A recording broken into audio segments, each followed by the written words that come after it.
महिलाओं को प्राणायाम व्यायाम की बहुत ज़्यादा ज़रूरत है, क्योंकि महिलाओं का काम अधिकतर मशीनों ने छीन लिया है।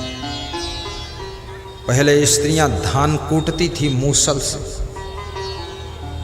और धान कूटने का काम तो मशीन कर रही है, और द्वार द्वार पर मशीन आ जाती, कूट देती है।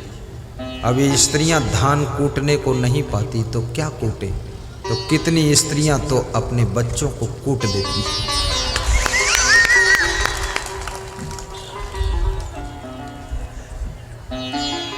बच्चों को बहुत मत कूटना, क्योंकि बच्चों का नाम ही बच्चा है। और बच्चा नाम इसलिए है क्योंकि उनको बचाना पड़ता है। बचा कर रखो, बच्चा है।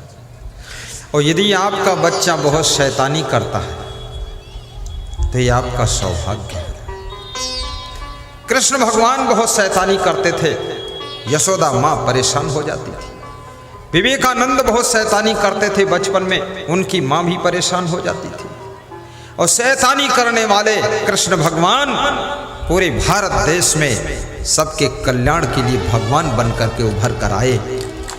और शैतानी करने वाला बचपन में नरेंद्र बालक युवावस्था में पहुंचते ही विवेकानंद बन करके भारत का नाम धर्म के क्षेत्र में विश्व संत सम्मेलन में 1 नंबर पर खड़ा किया था। बालक जो बहुत बुद्धिमान होता है वो थोड़ा शैतानी ज्यादा करता है। जिसके पास बहुत कम बुद्धि है वो माटी के धोंधा जैसे बैठा रहता है।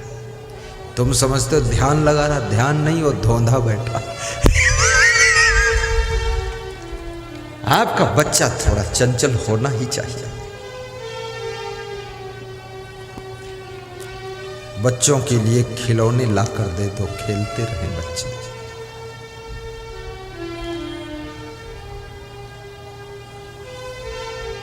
एकोपि गुणवान पुत्रो निर्गुणस्य सतैवरः एकश्चंद्रस्तमो हन्ति नच तारा सहस्रशः। सबसे अधिक दुख अगर मनुष्य को गृहस्थ आश्रम में किसी से मिलता है तो अपने बच्चों से ही मिलता है। लेकिन क्यों मिलता है? क्योंकि बच्चों को यदि केवल तुम शिक्षा दोगे तो बच्चे तुमको दुख के कुएं में ढकेल देंगे। शिक्षा के साथ साथ बच्चों को संस्कार भी दीजिए, बच्चों को अच्छी संगत दीजिए, बच्चों को सत्संग से जोड़ दीजिए और बच्चों को भक्ति में जोड़ दीजिए, तो आपके बच्चे जिंदगी भर आपका उपकार मानेंगे और आपका एहसान मानेंगे। इस बात को समझना।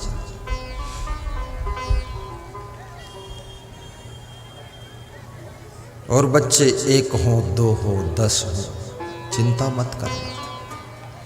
अभी देश के प्रधानमंत्री मैंने सुना 6 भाई हैं, आधा दर्जन। और ये भी सुना हूँ गरीब घर के थे। ये भी सुना हूँ माँ दूसरों के घर में बर्तन मांजती थी।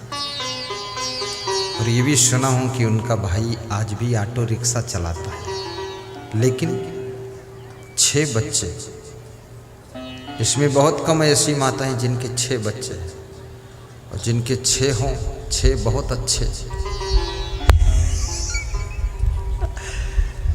क्योंकि बच्चे नहीं होंगे तो ये सृष्टि में और करना क्या है। 1 एकड़ खेत में 30-30 कुंटल गेहूं हो रहा है, कौन खाएगा? कौन खाएगा बताओ ना। ये खेतों में गेहूं कौन बोएगा जब कोई होगा ही नहीं? तो तुम डरे क्यों हो? अभी गेहूं का रिसर्च हो रहा है, ऐसा गेहूं आने वाला है 1 एकड़ में 100 कुंटल गेहूं होगा। बिल्कुल आम के पेड़ जैसा गेहूं का पौधा होगा।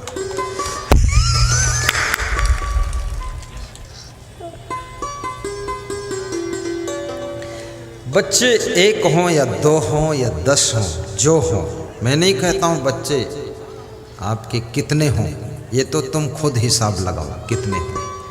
मेरा विषय नहीं, क्योंकि मैं क्यों कहूँगा, क्योंकि हमारे बच्चे तो कोई है ही नहीं, तो हम दूसरे बच्चे की सेटिंग क्यों करें। परंतु इतना जरूर है, बच्चों को अच्छे संस्कार दीजिए।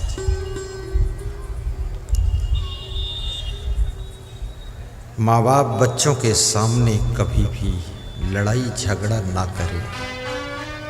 नंबर 2, पति अपनी पत्नी को बच्चों के सामने झकझोरे ना। पत्नी कभी अपने बच्चों के सामने पति से लड़े ना। संस्कार तो घर से मिलते हो, घर से ही बिगड़ते हो, घर से ही बनते हैं। संस्कार कोई आकाश से नहीं बरसते। एक पुलिस का एसपी कह रहा था कि मेरे बच्चे सब बिगड़ गए मेरी पत्नी के कारण। तो मैंने कहा बच्चे तो साझे में हैं, आपकी भी तो जिम्मेदारी। अरे बोले मैं तो पुलिस की नौकरी में व्यस्त था और ये तो खाली थी मेरी वाइफ, इसको कम से कम बच्चों को संभालना था। तो उनकी पत्नी बोली मैं क्या करूं, इतने बच्चे मैं नहीं संभाल पाऊंगी, 6-7 बच्चे। तो एसपी था, पुलिस का एसपी, जिला पुलिस अधीक्षक, उसने फिर अपनी पत्नी को 2-4 गालियां भी दिया।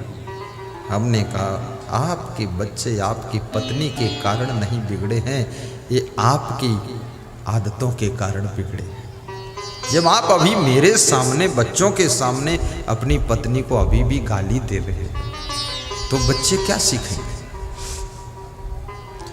जो सिखाना चाहते हो बच्चों को वो स्वयं करना शुरू कर दो। और सबसे पहली बात, परिवार के अंदर प्रेम से रहना चाहिए। और जिस परिवार में आपस में प्रेम होता है उस परिवार में न धन की कमी रहती है और न धन्यवाद की कमी रहती है, न सामान की कमी रहती है, न गाड़ी लाड़ी बाड़ी साड़ी की कमी रहती है, न परिवार में उन्नति की कमी रहती है। सुंदर मकान बनकर खड़ा होता है। जहाँ प्रेम होता है वहाँ सब कुछ होता है। अब ये प्रश्न खड़ा है कि प्रेम कैसे होगा? प्रेम थोड़ा गम खाने से होगा। थोड़ा थोड़ा गम खा दो, थोड़ा थोड़ा अपना सुधार कर लो। बहुत ज़्यादा गलतियां किसी में नहीं है। गाड़ी के टायर में छोटा सा पंचर होता, सुई की नोक के बराबर, लेकिन हवा तो निकल जाती और गाड़ी खड़ी हो जाती। आप में छोटी छोटी कमी है, छोटी छोटी गलती है, थोड़ा थोड़ा सुधार कर लो। तुम जैसे लोग संसार में और कहीं नहीं है। इंद्रलोक में भी ऐसी स्त्रियां नहीं हैं और ऐसे पुरुष नहीं है। ये इंद्रप्रस्थ है, ये पूरा संसार देवलोक है और यही संसार को तुम स्वर्ग बना सकते हो। और गलती करते रहोगे तो ये संसार नरक भी बन जाएगा।